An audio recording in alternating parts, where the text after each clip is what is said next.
Okay, I've got my shea butter here, and I did it on one side. Now I'm going to do it on another side. These are my labels that I just got from Amazon. Let's try this. I'm going to go SHEA BUTT. Ooh, that didn't go so well. Well, they said that you can just wipe it off. Probably needed a paper towel. Well, let's try it. We're really putting it to the test. Look at that.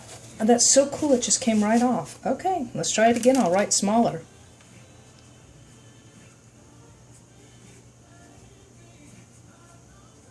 Perfect. That's all I needed. See how easy this comes off. Voila. And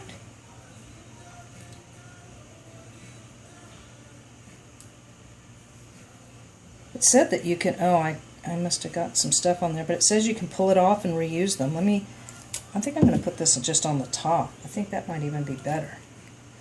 Okay, that's it. Works lovely. Recommend this to anybody and everybody.